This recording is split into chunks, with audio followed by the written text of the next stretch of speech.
What's going on, everyone? This is Brian Turner here with another episode of the No Stress Midwest podcast. This is season 1, episode 5. We have Darrin MacLeod with us. Darrin is the head goalkeeper coach for Sporting Academy here, a position that he just moved into within the last year. So we're going to talk with Darrin about his new position now, kind of how he got to that position, his playing career, and how Darrin ended up here. Darrin, thank you for being on. No, I appreciate it, man. Thanks for having me on. Yeah, no problem. So we were able to catch up, Darrin and I, the other day, and just kind of chat about what we were going to talk about today, have a few drinks, and kind of talk about how his transition's been back with the academy after COVID. So Darrin, let's just kind of, start with that. What's transition been like for you? So we actually just started back up with the academy this past week, but it's been weird, man. I mean, if you would have asked me my first year of coaching what it would look like, this probably wouldn't be. Not be it, huh? Yeah, I just would never have guessed something like this would have happened. I mean, I feel like everyone in this position in the soccer world and even outside 2020 has just been an odd year. So it's been a weird blessing in disguise because it gives you time to learn the process and get your feet under yourself a little bit. But for me, it's been a positive experience. And now that we're back on the field, that's what all of us want to do. So for sure. All right. So Darrin, you were born and raised in Canada. Yeah. And you ended up here, and now you're in Kansas City. So before we got to Kansas City, how did you end up in the States? How was that? And what was the playing like in Canada as a youth? Yeah, so I kind of grew up just outside of the Toronto area. So one of the things that I always tell people is like Toronto's, in general, Canada has a somewhat competitive soccer environment, but everything in and around Toronto is just like next level. I think anytime it's the same thing with the States. Anytime you're around big cities, and obviously Toronto is one of those cities that's culturally diverse as well. So this city picked that up pretty quickly. But kind of my journey with this, I always kind of knew I wanted to be a pro. My first real experience was when I went to Newcastle, was with their academy for a little bit. That kind of, for me, it was the first time walking into like St. James Park. And obviously when you're walking out into 55,000, I was actually a ball boy for a game against Liverpool. And this is actually back when Newcastle was like a team that was decent and not just Right. existent team. Right. So, for any kid that's been to a pro game and one of that kind of magnitude, you just walk in and you're like, if I can do this for a living, that would be a dream come true. So kind of started there. And then I went through Toronto FC's academy for a little bit. And then as I kind of transitioned out of the academy, started looking at whether I wanted to go professionally or to college. I knew that if I did go the college route, I think for me, I always felt that the U.S. provided the best opportunities. Mm-hmm. Nothing against kind of the Canadian system, but for me, any player that wanted to play competitively and make it to the pro level, there weren't many that were going through like Canadian universities. Right, they're moving to the States for that. Yeah, so that was kind of my first transition. And to be honest, like when I went to Drake University in, Des Moines, Iowa. For me, it was like outside Toronto. Yeah, your first experience is Des Moines, Iowa. I'll be honest, I didn't even know Iowa was a state. For sure, that's fair. So it was kind of weird. Like when I was going through the academy, I felt as though there was a potential of me signing as a homegrown. Kind of looking back on it, it was one of those situations that things changed quickly, and I never kind of prepared a plan B. So I actually like ended up signing my my national letter of intent like June of my senior year. Oh wow. Okay. Yeah. So, I mean, I didn't even start talking to colleges probably until like January of that senior year. So, All right. super late to the party. But I mean, for me, I have good experiences from Drake. I have some things I wish, like anyone, that you'd change. But I'm a big believer in kind of everything happens for a reason and your path finds its way. And that's kind of how I ended up in the States. And then after that, ended up with Sporting Kansas City's organization. Played there for 2 years, and then Well, now hold on. Before we get I feel like you're skipping over a lot of important things here. So let's slow it down, okay? yeah, Um, you skipped over. I feel like the Newcastle United experience. yeah, So how did you end up there? And was Santiago there? Was he playing with the first team yet, he or was, yeah, he was at that time. you? Okay, all right, that's good to know. Um, But yeah, how'd you end up at Newcastle? yeah, so I was training with a goalkeeper coach from my hometown. Mhm. So his son actually is David Edgar. I don't know if you know that name. He played for Newcastle and kind of bounced around the Premier League / second tier England. Okay. So David was actually playing for Newcastle at that time. All right. Uh, so his dad Eddie, who was my goalkeeper coach, brought myself and a couple of other guys. One of them actually being Tyler Pasher. I know you Yeah, know I him know as Tyler. well. Kind of, I mean, we grew up in basically the same hometown, and we went over to the academy. Both of us had positive experiences. I was actually trying to go there permanently, Yeah, but just with European passports, I know Tyler had a little bit more luck with a European passport. So I think he was actually there for a little bit longer than I was, but okay. um, had a stint. It was when I was 11 years old. Went there, stayed for I think it was 3 weeks the first time, and then went back the following year Wow, so for two. another month. So All um, right. And with Newcastle, I also read that you were with Sporting Lisbon for a bit in Portugal. And for those listening that have maybe heard of this guy named Cristiano Ronaldo, um, that is a club where he first started before Sir Alex Fergie brought him over to Man U. So how did you end up there, and what was that experience like? And when were you there? yeah, so I went when I was 14, so it was 2008. And it was again kind of a similar experience. I was training with a goalkeeper coach, kind of in the Toronto area. Mhm. Nuno Santos is his name. My main goalkeeper coach, Ricardo, he kind of set that up. Um, and actually, funny story. So Nuno is actually the first team goalkeeper coach at Spurs now. Oh, Uh, so this is the this, yeah, this okay. is All kind right. of had the weird connection for me. Okay. This was before, obviously, he went into the bigger coaching game, but Right. he had a contact in Sporting. He played for Vitória Setúbal, who's like another Portuguese club there. So we went there, and then we went to Lisbon as well, kind of on, in a sense, a trial, but at the same time, you're just 14, trying to gauge yourself. And for me, I always had a dream where I wanted to go over to Europe. Right. Um, and again, had a very positive experience. Tried to actually go over there, and then kind of struck out again with European passports. And but for me, like those experiences were invaluable. Although I didn't end up there, I think opened the door of what it looked like there, the culture there, Right. how big of a deal it was there, and also kind of gave me an idea of where I stacked up against. I mean, like you said, theoretically, Oh, some well, of the best academies in the world. yeah. So Wow. All right. And was at that time you knew, like, all right, it's pro or bust.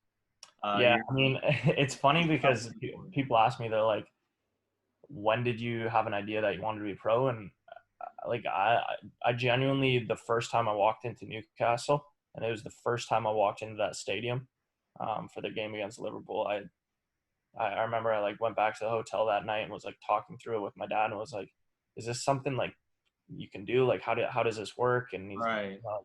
best he could for an 11-year-old kid to understand. And that's when I just said, hey, like whatever it takes to do this, like I wanna be there someday. So Right. Cool. Cool. All right. So then you brought up that you played at Drake University. And while you were there, you played with two buddies of mine, Alec Bartlett and Kyle Wiggum.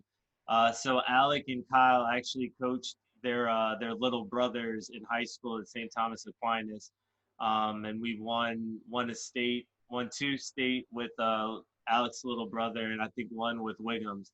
But it's cool to be friends with them now, and then see that you and I are on a podcast, and you were teammates with them, and just kind of shows that small circle that there is in the soccer community here.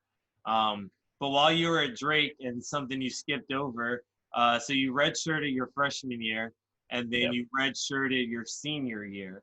So Yes, it was actually, yeah, sorry to interrupt. It was just like my freshman year, actually. so just freshman year. Okay, so just the freshman year. So you played 4 years, 3 years at Uh, Drake. I mean, technically, I guess 4.5. So I did the 4 years, and then your You red did shirt that senior. here was just kind of like a semester. So Right. Okay. So in that time, Darrin leads or led Drake, and I think still holds the record for games, minutes, saves, shutouts, and wins, all in that time. So that is quite some accomplishments and quite some records to hold at that D1 level. What was that experience like playing with Drake? I know you won a conference championship there. How was that D1 experience? What was it like transitioning from Canada over to the US? And how was Des Moines? Did you do stuff outside of training? yeah, I mean, I guess the first part, Drake's kind of campus is a little bit outside of the downtown Des Moines. I guess for anyone who's been there, um, for me, Des Moines is one of those things like you can go for a week and get pretty much the Des Moines experience. Get it all out the way. Yeah. Yeah, it's small town Iowa. Like I loved it just because it's it's like a family feel. I honestly didn't know what I was getting into. Like I said, I didn't even know Iowa was a state, and so Right. um, So there's that. yeah. But good experiences and bad experiences. Love the schooling. Some of the people that I met there, fantastic human beings. I feel like people in the Midwest in general, I always kind of compare them to, in a way, like Canadians. Mhm. Just based on my experience, like Midwest people are awesome. They kind of share the same values that Canadians have. They're personable people that care about you, and so from that side of it, um, it really enjoyed that experience. The transition for me was tough. I think anytime you make a big adjustment like that, especially one from going from one country to another, although the cultures aren't very different, the reality is I was going to school 14 hours away from home. Right. So it was one of those experiences where I kind of just got thrown into the deep end. And for a lot of college students, they go through it where they obviously have tough times, but a lot of them have the comfort of knowing that, if you're really struggling on a weekend, mom and dad are quick 3-hour drive away, or if you need to go home for a weekend, like it's always a You're right feasible there. option. Yeah. Yeah. Yeah. And for me, it was like, hey, I saw my parents. I mean, they were awesome with coming to my games, but at the same time, it was like I didn't see like my sister for a year, and Right. outside of my parents, I didn't see like grandparents and things like that. And Right. it was an adjustment, and I think thinking back to it, my experiences in Europe actually helped me. Um, when you're like an 11-year-old kid going to Newcastle, huge culture shock, being there for 3 months. That's kind of your first experience. Going over again, going to sporting where now there's a language barrier. Those are all things that I think I was fortunate to be able to experience them, although I would have loved to have gone over there permanently at that age. Yeah. I think those are all experiences that help almost prime me for leaving home at 17, 18, whatever it was. Mm-hmm.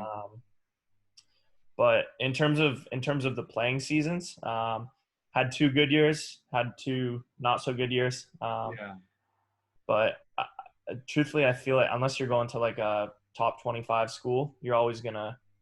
It's very rare that you have 4 very good years. There's always trying to find the right groups of players and things like that. And one of them that you touched on was obviously like the one year we were successful was when Alec and Kyle were seniors and we were juniors.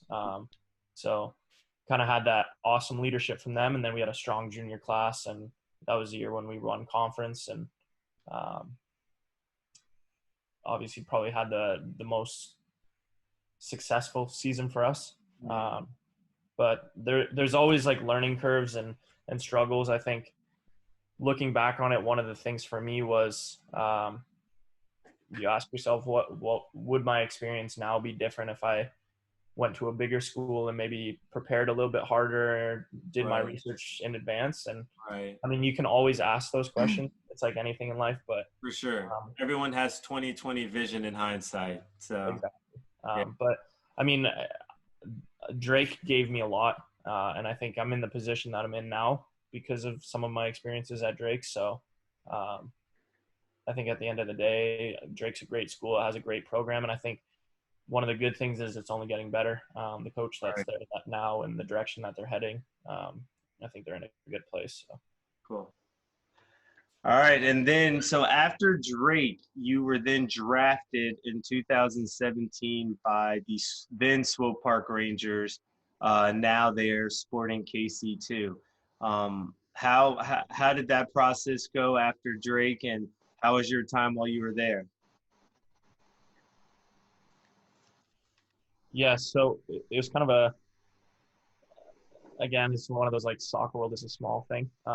When I was at Drake, I think starting my sophomore year, at the time it was John Pasquarella, who was the goalkeeper coach at Sporting. Kind of had a previous relationship with him, and he was like, "Hey, I mean, I know you're not going home for spring breaks and fall breaks and things like that. If you just want to come in and train with us," he's like, "I know who you are, and I know that's kind of the route you want to go." So I would go in and train with them. I mean, it was like 3 years straight, almost every single big break, and then even occasionally on weekends I'd go. So kind of got to know the club, and the club know me a little bit through that.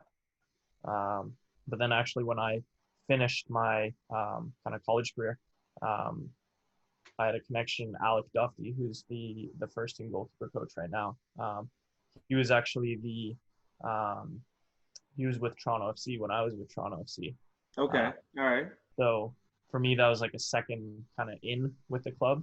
So I called him up and was like, "Look, this is what I want to do." And he said, he's like, "Look, if this is the direction you want to go, we'd love to have you." And kind of brought me in through that. And that was kind of my first year was, I guess, a combined effort of knowing Alec Duffy and a little bit, I guess, John Pasquarella as well. So, and it was probably the one MLS team I had most. Oh, my bad. Sorry, Darren. I was going to say for the listeners, so John Pasquarella, JP, is now the Energy FC coach, who is we had Joe Amico on the episode before, who is a player for John Pasquarella, just to kind of make some reference there for everyone. So sorry, Darren. Go ahead. Carry on. No, you're good. I was finished. I was just. Okay. All right. My bad. So, all right. So while you were here with Swope, that's when Darren and I met. And during that time, there were a few people on the team that I was able to become friends with. And, you know, now a lot of them have all been traded and moved on with different teams. So it's cool to be able to stay in contact with some of them and have them on your podcast one day. But yeah, so after the 2 years at Swope, you ended up at North Carolina FC for a season. I know there was a brief loan or trial period at Minnesota United, which ultimately ended with you going to North Carolina FC. So how did that end up, and kind of how was the time and the experience with all of that? Yeah, I know we've kind of talked about this of whether or not we want to open up a can of worms. I think for me, this has always been the biggest experience that I like to share with younger kids developing. Just for me, this was a huge point in my career, that kind of off season. And I think the one that I learned the most valuable lesson. So although it was kind of a difficult one for me, I think it's important for me to talk about it with kids who are going through it. Just because although some of these kids aren't working for professional contracts, maybe at that time, but the same kind of issues that they're going through is the same things that we've gone through. So if there's like pieces of advice that I could give to them, or letting them know that, like, hey, we feel it at the pro level. I know we kind of talk, like every single guy I think you've talked to, like Musa and Joe Miko and Kempin and things like that, probably all share. There's multiple times in your career you kind of go through the ringer a little bit and find your way, dips and valleys and things like that. But kind of how it happened was when I was with KC, I guess leaving names out, there was an opportunity for me to go to Minnesota. One of those that said, just in the soccer world, how it worked, Kansas City had my rights. I was, keen on going back there the year after that. But this opportunity came forward and said, look, if you can get your release from Kansas City, then, Minnesota would like to sign you. So obviously being a guy who had played in the USL for 2 years, getting an opportunity to play at MLS, which again was always one of my dreams as well. And I feel like any guy playing at the USL level would lie if they told you they were just playing to play at the USL level. Yeah, everyone wants to play at a higher level and achieve more in their careers. So when that came about, I had a really good positive conversation with Alec Duffy and was like, look, I think it's time for me to explore other avenues. Things at Kansas City were, I was getting first team opportunities, but I wasn't convinced of whether or not they were going to kind of pull the trigger on that. And I had an opportunity in front of me that was a for sure bet signing. So spoke to the technical staff at Minnesota and everything was good. So managed to get my release from Kansas City. And then this is kind of where I ran into a couple of issues, just in terms of how contracts are lined up. Just had some issues with the Minnesota technical staff in terms of they were trying to place me in a roster spot that for me, it was actually my age that didn't allow me to sign under that specific spot. So kind of pushed the contract to the league. The league came back and was like, hey, you can't do this. You got to put them on one of the full-time roster spots versus the reserve roster spots. So kind of stuck with them and was like, hey, I left my club. Is there any way that we can figure this problem out? Right. I want to, obviously I'm committed to being with Minnesota. The technical staff was all for bringing me in. So it was one of those like, hey, let us figure out a couple other pieces roster wise. And then like to us, you're still your name's on our big board in the office.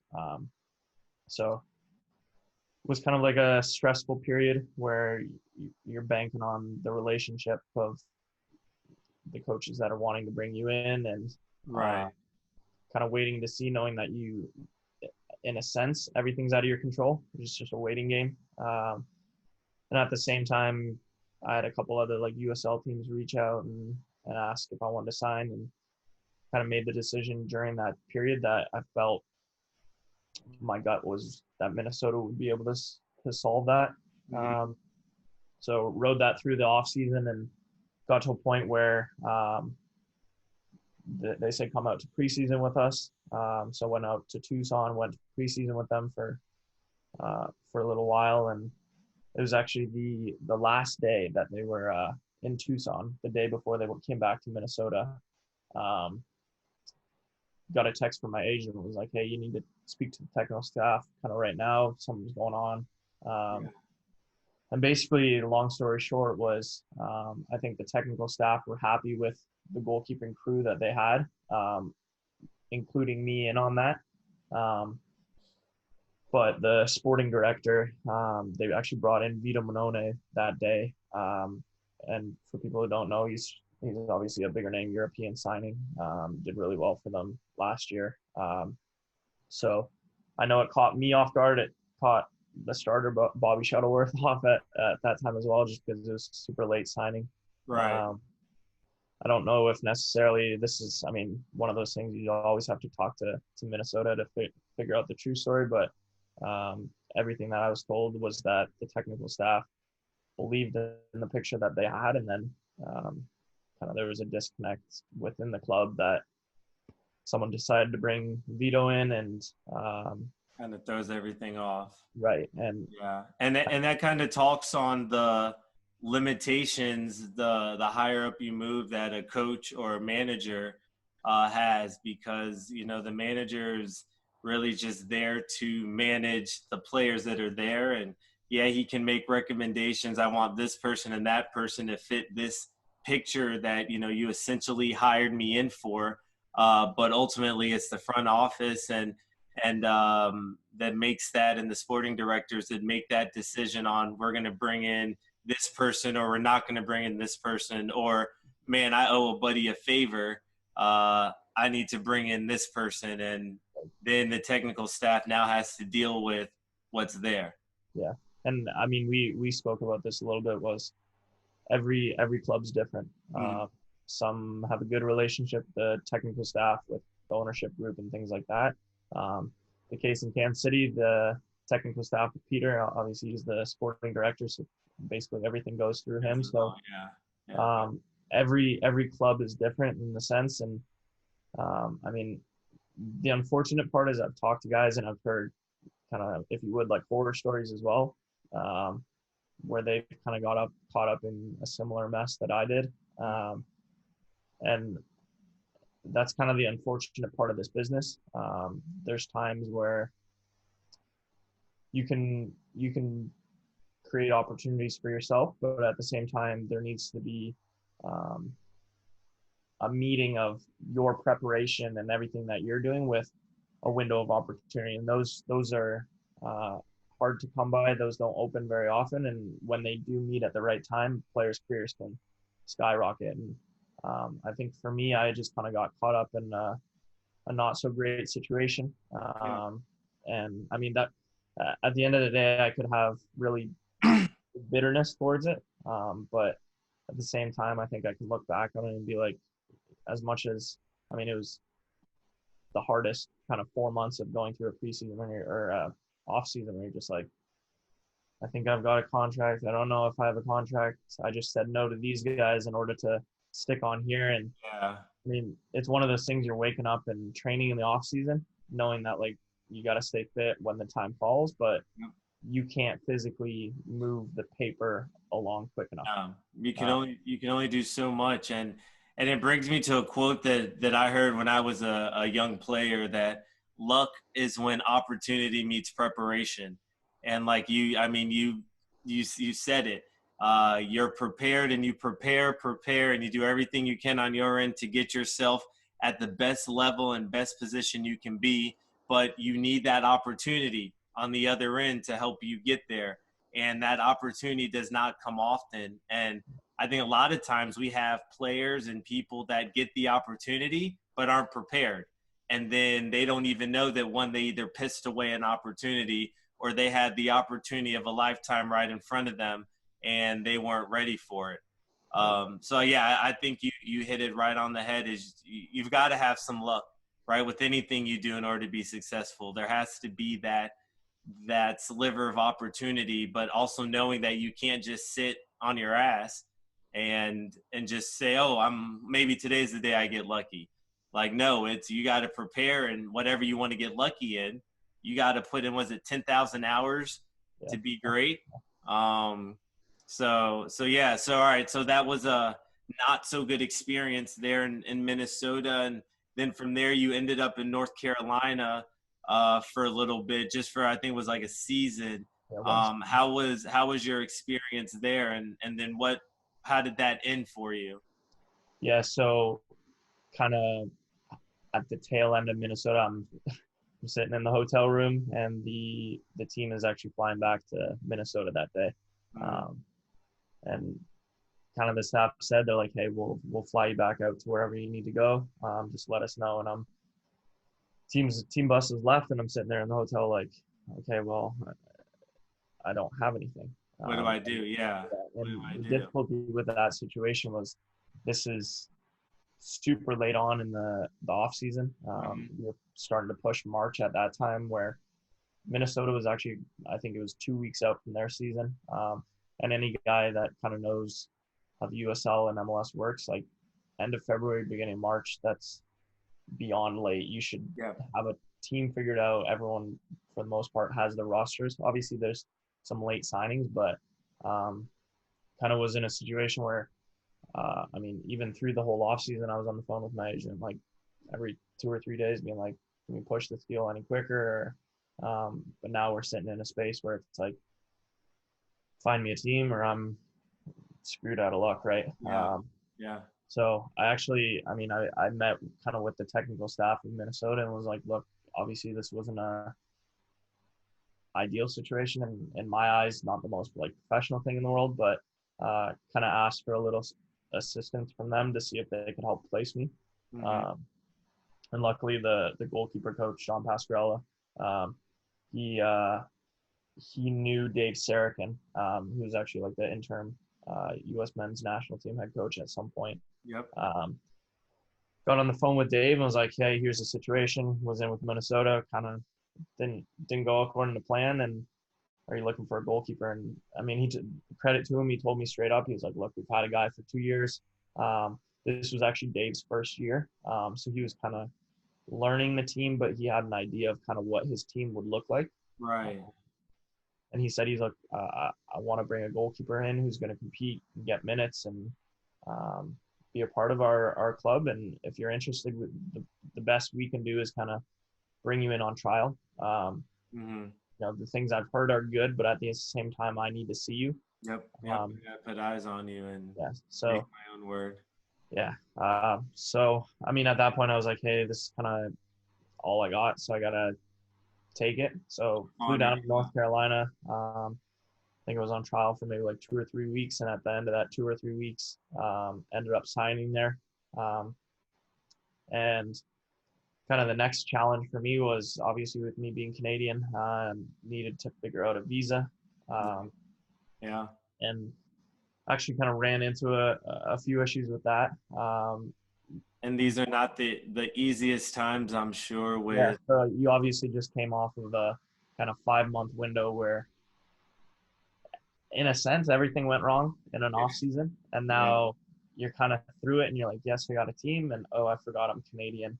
Not only, I mean, from the beginning of it, a visa takes anywhere from 2 weeks to a month and a half. Just depends kind of on your case and how quickly they decide to process it. So for me, mine took a solid 3.5 weeks. And then actually when I did get it finally, the officer who was in charge of my paperwork was like, hey, you actually need to go back to Canada, go to the embassy, get your papers signed and re-enter on your visa status.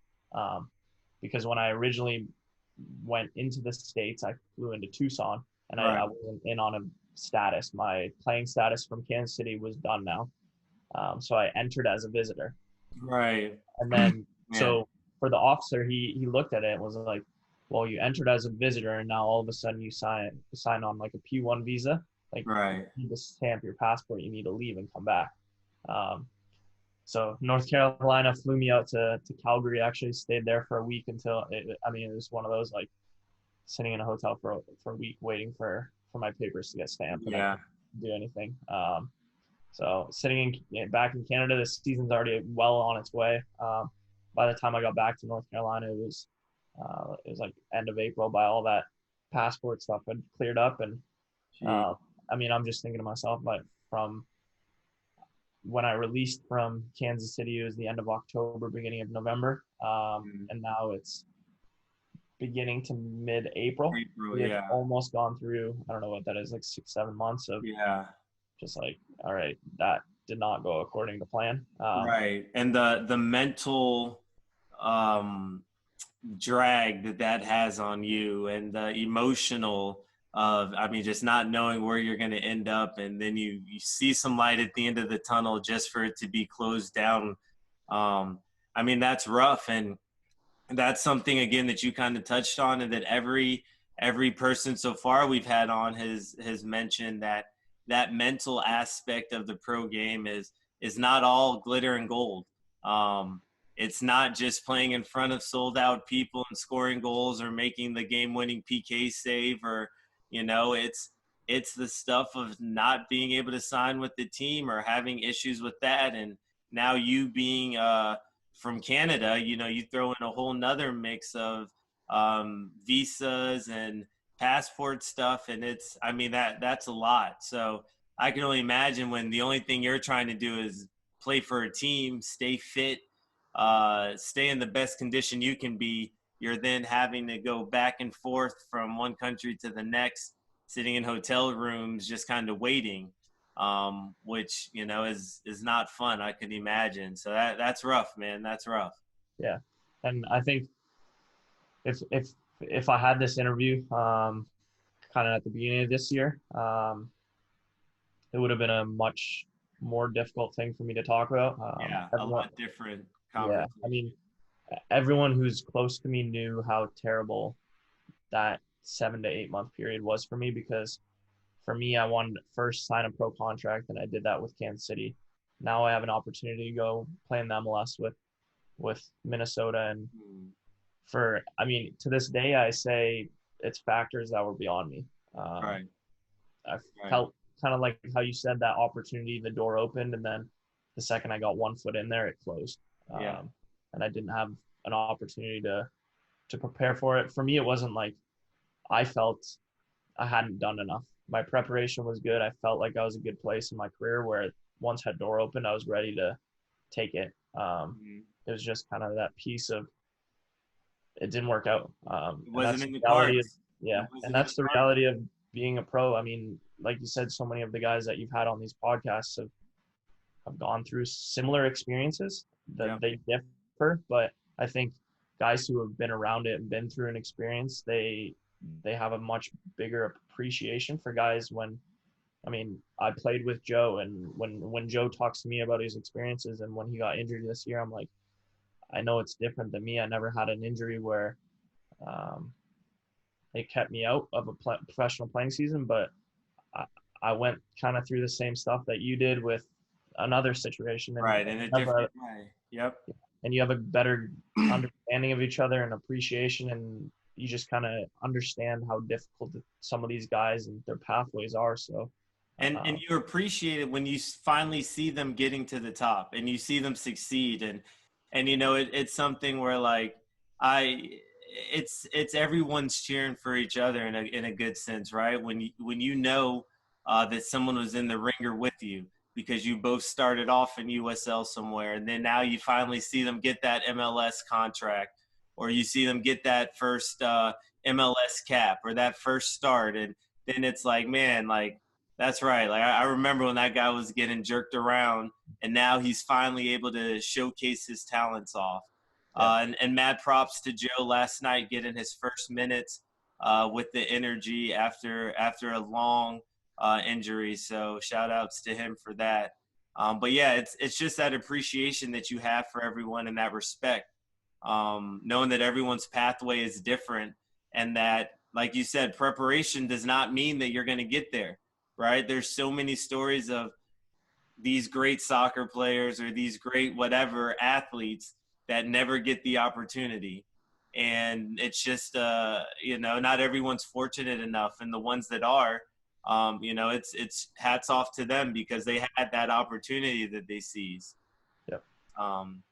So yeah, man. So after North Carolina, you were just there for a season, and then I remember after that you came back here to KC for a bit. You're with your girlfriend trying to kind of figure out that next step, and I know we talked about some stuff with No Stress Midwest, and we, you were really big in saying like, yo, how can I help you? What can I do to help you out, man? I like what you're doing, and hats off to Darin being one of the people that's kind of been rocking with this since it first started. and now, being able to help out. But yeah, so you ended up as the head goalkeeper coach for Sporting Academy, which, like, when you told me that, I was floored. I was like, how the hell did he Yeah. did he pull this one off? So dude, how did you do that? How did you get the job? How has it been?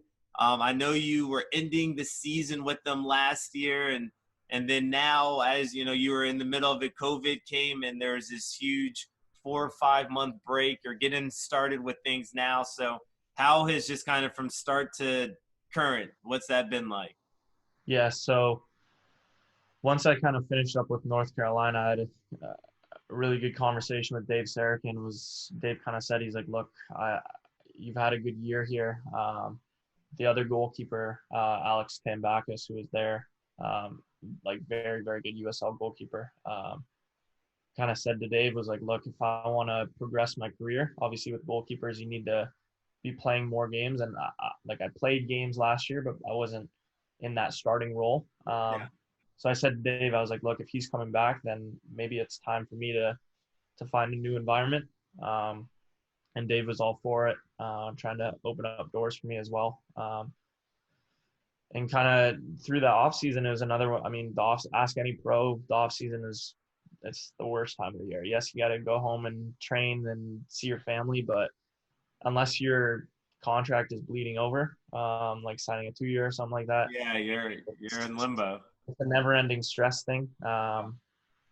So was talking to teams, had a couple teams that were interested, and honestly, I was very close to signing with one or two of them. Mm-hmm. But actually, I reached back out to Kansas City during that time and spoke with Alec Duffy. And initially, the conversation was, "Hey, can you help open up some doors for me? Right. Do you know of any other teams that are looking for a goalkeeper?"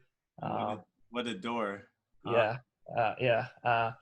So we tried to open some up, and I mean things were coming in, but I wasn't like, wow, this is like an amazing opportunity. It was just like, hey, I'm gonna continue in the USL, prolong my career, play for another year, like just keep playing to grind the grind. Right. And I had some really positive conversations with Alec, and I mean to this day, Alec is like for me, I see as one of my mentors, just because his career path is very similar to mine. I mean, he stopped playing when he was 26 as well. Okay. So I actually kind of had some good chats with him of how did you know it was a good time to transition. I had told him like, hey, I know I always want to get into coaching. For me, and to this day, I feel like I could have played a couple more years and bounced around, and you never know, an opportunity could have came, and then my career skyrocket. Right. Right. But had those conversations with him, and he kind of helped walk me through what happened with his career and all of that. And then I actually got a phone call not too long after that from John Perry and kind of Alec as well. And John Perry's the technical director at Sporting Kansas City, and the other JP. Yeah, the other JP. And he said, he's like, look, you've been a part of the club, you know the culture, you know what the expectations are. I helped out a little bit with the academy when I was playing here. And he said, he's like, look, if you want to jump into the goalkeeping role here, we're looking for a guy. And I mean, we rate you highly as being someone that could help us out. So kind of put that on the table. And for me, like I said to him, I was like, look, I'm still trying to figure out if I'm going to play another season. Right. So I said, I was like, out of respect to you guys, if you could give me like a week or two to figure it out. Obviously it's a life-changing experience. You never know when the best time is to wrap it up. But took those 2 weeks and kind of thought about it, talked to way too many people about it, got their advice on it. And yeah, well, I remember during that 2 week period was when the Chiefs won the Super Bowl, and we were at a Super Bowl party, and that was a topic of conversation amongst people there. So I know that it was something that you were really considering, and it was weighing heavily on you because every player hanging up your cleats, or in your case, taking off the gloves, that's tough for anyone. And unfortunately or fortunately, it happens to all of us, right? Time is undefeated. So I know that not only was it making that decision on retiring, but then it's, wow, I've got a really great job offer here as well. So it's not just retiring just to retire. It's, okay, am I ready to retire and transition into coaching right away? Yeah. And for me, the thought process was, and it came down to this at the end of the day, with me being Canadian and joining a new team, I always knew that the difficult path that I'd went through for, at that point, it was going on a year and a couple months now. Yeah. Even at North Carolina, I mean, everything that had happened from that past offseason kind of carried with me. I felt frustration, that kind of, you touched on that mental piece. Like I didn't feel like myself. I wasn't enjoying the game as much. I felt like I couldn't get a grasp on my career no matter Yeah. what I was doing. So I kind of asked myself, do I want to kind of continue to ride this ride? Or do I want to take this really, really good opportunity that JP's thrown on me? And an opportunity that, like I said, I always knew that I wanted to get in coaching, but I didn't know when. And for a guy my age, I mean, I'm 26 years old. On paper, I mean, You'll have I some even more said this to minutes. JP. I was like, Yeah. You got more minutes left in you. yeah. I said, I was like, I don't know if I'm done playing. And he said to me straight up, he's like, if you, I don't want you to come here if you feel like you still have some in you. And it was a weird situation because I was like, I know I have some in me, but at the same time, this is a hell of an opportunity to get your foot in the coaching door. And I don't know if 2 or 3 years down the road, when I'm ready to make that opportunity or that jump, if that same door will be open. It won't be. It'll Yeah. be closed, locked, Yeah. double bolted, everything. Yeah. So, I mean, I said to JP, I was like, look, this is something I've always wanted to do. I'm all for it. Like, it's a huge opportunity. And to this day, like, I'm hugely indebted to him for giving me this opportunity. But at the same time, I think I have enough confidence in myself as a coach that I know I'm the right guy for the job. In a sense, it's good because I know the club, I know the culture, I know what Peter expects, I know what the club as a whole stands for. Yeah. And at the same time, I feel like I relate well to the younger goalkeepers. For me, I mean, we talked about this. Like, I have a bunch of whys as to why I got into coaching. Part of my why was, look, I got screwed over and felt as though there were some shady people in the business, and I wanted to correct it because there is a right way in doing it. Yeah. I felt like, me as a person, I feel like I do things the right way. I mean, I've had to make some hard decisions already with goalkeepers with the academy, but there's always right ways of doing things. So that was one of my whys, but I've always had a desire to get back to the game. Right. Well, Everything that my life has been, I've gotten through soccer. So if I could give back more to these kids, give them an opportunity that I never got, be a voice or a mentor to them that maybe I didn't have that level of coaching or expertise when I was 13, then for me, I mean, we talked about like that's my biggest dream. Like, I would love to know, like, in 3 years time, that one of my U14 goalkeepers just signed a pro contract. right. And goes on and has 10 times their career that I've ever had. Yep. Because it's just the gift that keeps giving. And that's one of the great things about coaching is you realize that your success almost becomes your player's success. And you just wish that and hope that they do and can achieve everything that you did and then some, because that's kind of like a pat on the back for you. Now there was two things. Well, one main thing I wanted to hit on, and you touched on it, and it wasn't until I was like friends with a lot of you guys where it really hit me. Where I remember I was hanging around, and it was you, it was Dakota, I can't remember, maybe two or three other people on Swope, and it was coming to the end of the season, and they were just kind of, all the guys were just talking about what's going to happen next season. And they were like, man, I don't know if I want to go to another USL team, go to another city where I don't know anyone just for 1 year and an option contract. And, someone was like, man, this is my fourth team in like 5-6 years. Like, this is tiring. But then they're like, well, man, I don't think I can go into an office building, or I don't know if I can go into corporate America, and or I didn't graduate. I just was selected in the draft and wanted to do this. So hearing that side of it for me was kind of like eye opening, because I was like, dang, like that's real stuff, and that's something that I obviously went through in high school. So it was like, all right, well, I'm done playing. I just go to college, and that's that. But when you have a career out of it, being able to just, hang it up, that's tough. And I feel like you always have that itch in you, shoot, I'm 30 and I still feel like, man, if I get in shape just for, give me a couple months. So like you said, I think in players, that itch is always there, but then it's, how do you kind of scratch that with the coaching, and how do you then like maybe get your keeper to be able to make those split-second decisions, or hey, this is what you think about, or this is what I think about when I come out of here. I look at the striker's plant foot, or I look at his hips, or I look at his head to see where he's going, and then I look at when his follow through. There's all those things that you learn from just being in the experience in the trenches that you can relate to with players.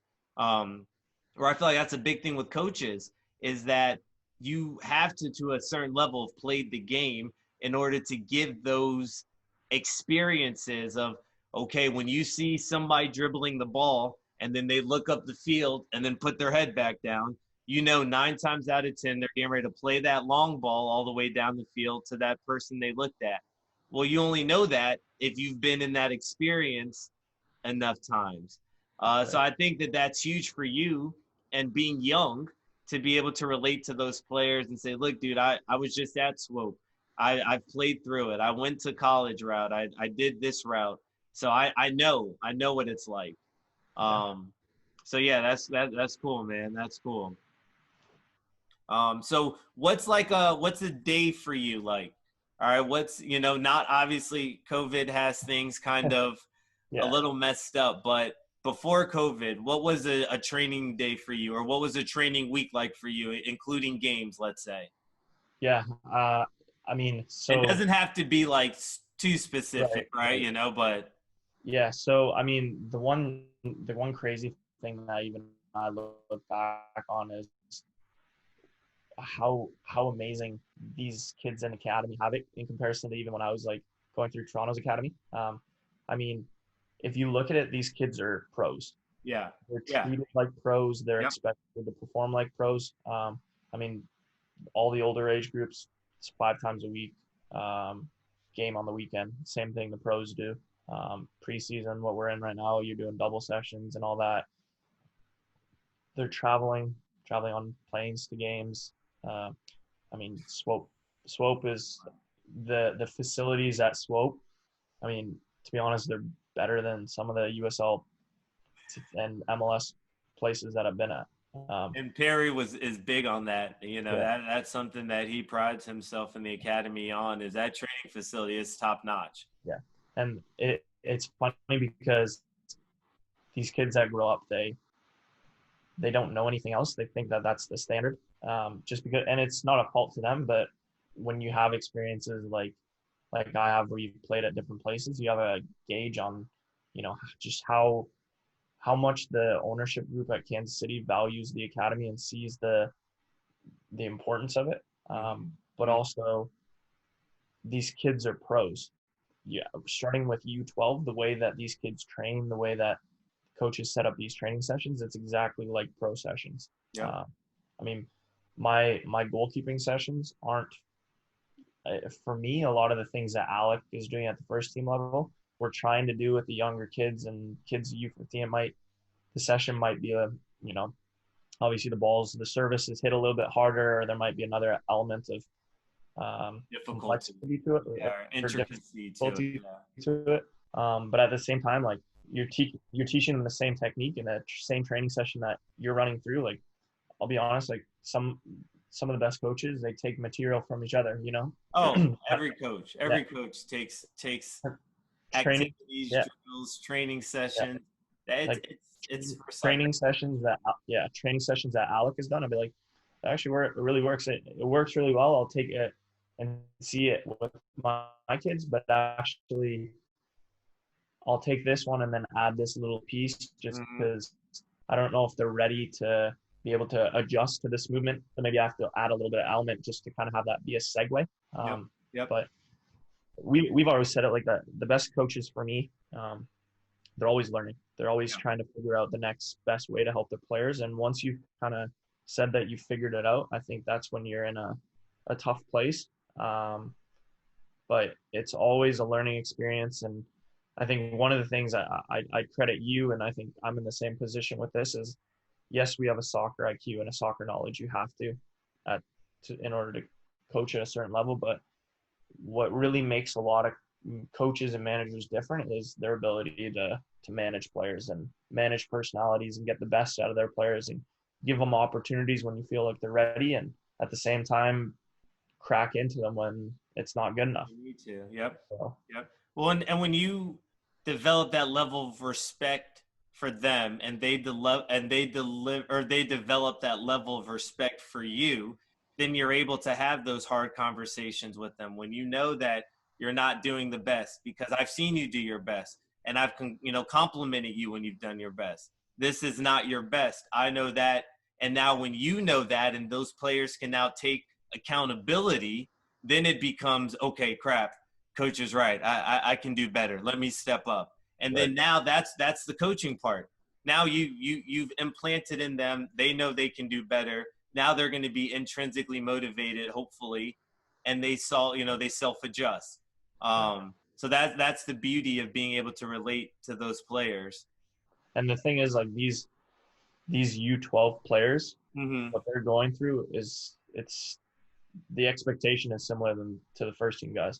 Right. The pressure that Peter puts on his players and the standard he expects them to uphold is, to an extent, the same thing. Like, if I feel like I have a U13 goalkeeper who I don't see being a pro someday at this club, for me, yes, you want to back them and have the confidence in them, but at the same time, if you're looking for the best, and at the end of the day, I'm getting paid to knock on Alec or Mitch's door as frequently as possible and say, this is a kid, this is a product that we have, and say, Yep. he's ready. And if I'm not consistently doing that, then I'm not doing my job. So Yep. if we feel like a U13 goalkeeper is just there or not meeting the standard of the club, we'll go find another one. And that's the same thing as at the professional level. Like, when you speak to these guys, it's like, if you don't get the results, if you don't meet the standard, if your play isn't the same, your contract gets cut or you're out of here at the end of the season. You're gone. And obviously these U12 kids aren't getting paid and competing for contracts, but it goes back to the point of, like, it's the same thing. Yeah. Well, you've got to prepare them. I think if they've taken that pledge to want to become a pro player, right? They've established that at a young age and they have that technical ability at the time. It's your job as a coach to prepare them for that level, because like you said it in every other player. When you get to the pro level, you still get cut. If you don't perform, you don't play. You don't sit or you don't suit up in the 18. You get sent on loan, you get traded, you get released. There's so many things. And I think preparing players for that at a young age, and sure, you have people that might not feel that way, but if they want to be a pro, I think letting them know what it's like to be a pro at an early age is the best thing, so they can decide, maybe I just like playing soccer for fun and I just want to go to college and then be done with it, right? But then if you have that one kid that, hey, this is all I've got, there's no other choice but this. Yep. Let those people shine through, because they're ultimately getting paid. Maybe they're not getting cash, but they're getting the uniforms, they're getting the training, they're getting all of that they don't have to spend any money. So you want to present those players with the best. Right. Yeah. And you're doing those kids an injustice if you lie to them or don't Yep. prepare them for what it's going to be. If a kid comes to me and says, I want to be a pro, then I will treat you like a pro. If you don't hold the standard, I'll treat you the same way that a pro should be treated. And Yep. some people, I mean, this is maybe the difficulty with North American culture is parents don't always see that same ideology. You know, it's like you need to speak to U12 kids differently than you speak to pro kids. And at the same time, I agree with that, but also if that's where they want to be, then the conversation has to be the same. It has to. And you need to, you treat them like adults to an extent, right? Obviously, they're not driving to training. So if they're late, it's not like their fault all the time. But if it's not good enough, it's not good enough. And I truly feel, like you said, if you want to be a pro, this is what it's going to be like. And you not spoon feed them, but you give them bits and pieces of it to mentally prepare them for that, so they don't think that life is all, oh man, I play for this guy, it's going to be so great, I'm so good.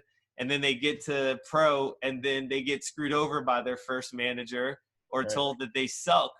And then what do they do mentally? Do they recover? Right? If they've never gone through that, who knows?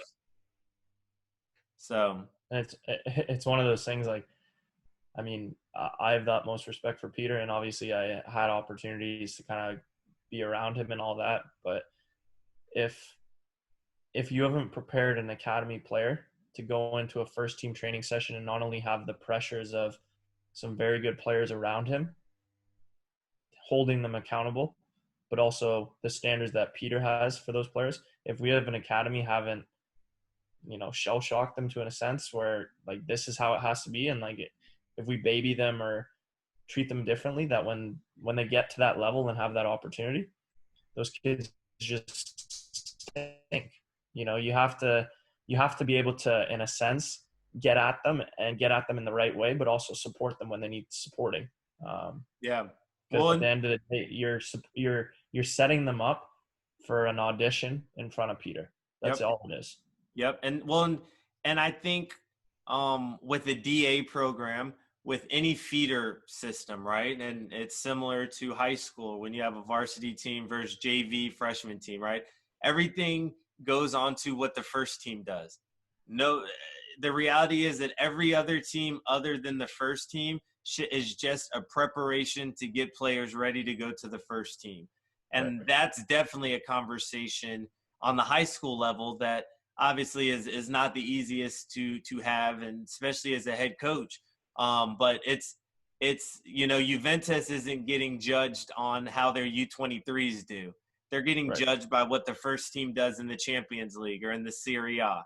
Sporting isn't getting judged on their academy teams winning nationals, right? Yeah, that's great, but if Sporting isn't qualifying for playoffs or if they're not doing their job, all of that stuff underneath of it almost goes for naught. So it's having everyone on that same mindset where it's my goal is to get to the first team, and my secondary support anything I can to make the first team successful. And that's your job. It's to get keepers prepared to step up to Swope, to step up to Sporting first team, and step into the goalpost and be ready to perform and be talked to like a pro, be held accountable like a pro, and not be babied. So it's not an easy thing, but I think it's what's best to prepare them for that level. Yep, for sure. So yeah, so man, this is gone on very long. We've touched on a lot of good stuff here, Darin. The one thing I do want to end things with before we have any final words is our 5-a-side team. Okay, so it's something that I talk to with all the guests. I want you to pick you basically plus 4 people, any 4 people that you've played with at any point in your career. So it could be when you were a U10. It could be playing with Santiago Nunez over in Newcastle for that brief spell. Pick 5 people with that, or 4 people, and then I want you to pick a dream five-a-side of 4 other people that you wish to play with that are still alive? Yeah, it's a good question. So I think the team that I would choose that I've known, Okay. obviously gotta back myself between the net. I would hope I'm giving myself playing time. I would honestly hope so. Yeah, I guess I gotta play. One of them for me would be my best buddy from back home. His name's Jamie Brackpool. Played kind of like high school ball with me. Obviously, never played at the professional level, but I think for me, you got to throw him in my my desired. All right. What Side. position? Where do you have him slotted? So I'd probably keep him in the back. All right. If I'm playing five aside, I feel like I'd just play a flat 1-2-1 or something like that. So I don't know if I trust him enough to play in the very, very back, but maybe throw him in midfield. Somewhere close enough where you can talk to him. Throw him in midfield. I think my defender for me would be Sam Brotherton. Plays for North Carolina right now. For me, I mean, he was my roommate when I was in North Carolina. A Kiwi as well. Just an overall great dude. Really good player, left-footed player. I think he has a really good future if he can get the opportunities. Obviously playing a lot with North Carolina, so I think I would trust him to kind of clean up the back for me. All right. I think to help Jamie in midfield, I think we need a little bit of help to keep him structured.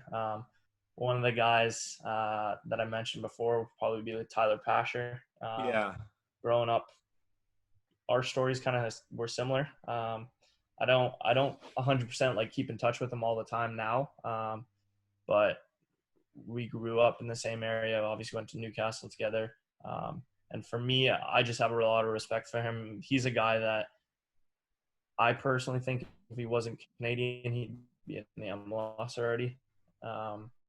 Just with the international rules and how difficult it can be. I think he's got more than enough quality to help out a team and be successful. So I think he would be one of the guys. I think up top for me, it's a tricky one. It stinks that I can only have 5, but up top for me, I think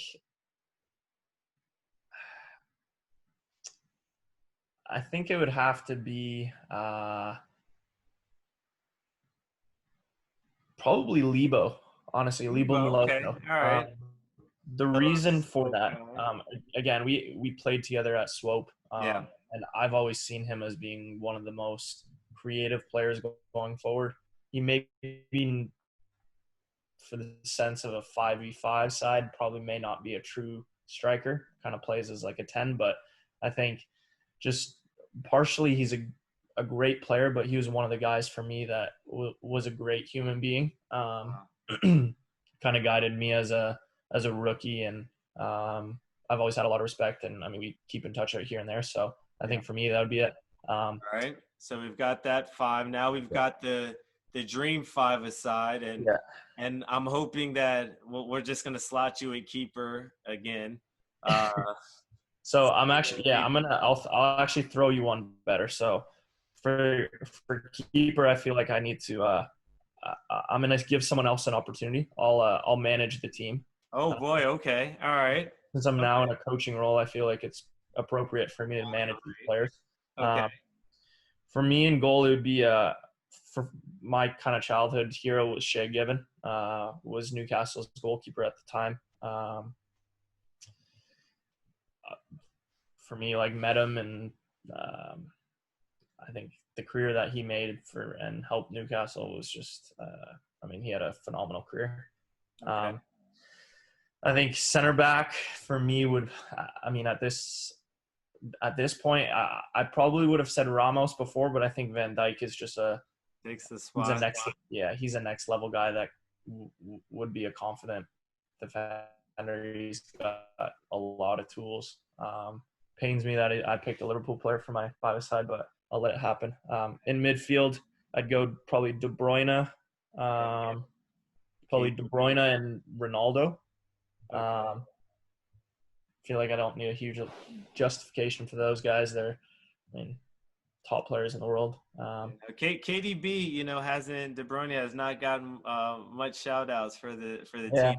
yeah, Huge fan of his, man. yeah, Huge fan. yeah. So we've got KDB and Ronaldo at the midfield, and who do we have at as the guy who's supposed to be scoring all the goals? Yeah, I mean, I feel like I have to put the GOAT in there if I want to win games as a manager and keep my job. Who does he say the GOAT is? Gotta put Messi up top. Oh, there we go. There we go. I think you've got the 4 best players arguably in the world, and then you've got Shea Given, who's just a Newcastle legend. So yeah, I think that 5-a-side time and we've got Coach MacLeod as the manager. Yeah, there's a lot of big personalities there, so I think it's gonna take someone special to manage those. To keep it all together, yeah. That's a tall task. Yeah. But yeah, man. Well, that's a heck of a 5-a-side there. My plan is to get everyone's 5-a-side together and almost do like a tournament, just to kind of see who's will win. Stacking up against other people. So yeah. So I appreciate this, Darin, man. Is there anything else you want to leave the listeners with, or maybe anything you didn't get to touch on before we wrap things up here? No, I think the only other advice that I would leave these players with is I think it's so important that you enjoy the game. That's the reason that we get into it in the first place. But kind of like I've said, and I'm sure a lot of the other guys have said, there's a journey involved. You're going to hit the highest of highs, hopefully, and you're going to hit some pretty lows. Some pretty bad lows sometimes. And yeah. For me, it's all about riding the wave and enjoying, because sometimes the toughest experiences, although for me kind of pushed me away from playing, I think it also taught me the most about myself and what I value and what I want to see from myself. So just kind of do your best to ride the lows as best as you can and enjoy the highs, because I mean, in soccer, sometimes they're hard to come by, but when they do come, they can be sweet and over before you know it. So yeah, no, that's a great way to end it, just to ride the wave.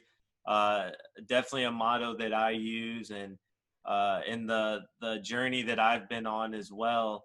You have some high highs, you have some super low lows, and those lows are dark, they're gloomy, they're seem like they're gonna last forever. But you're someone who's in a position to talk about how you're able to get out of it, and now having that retrospect to look back on those opportunities that were so low as some of the greatest learning experiences and learning points of your career.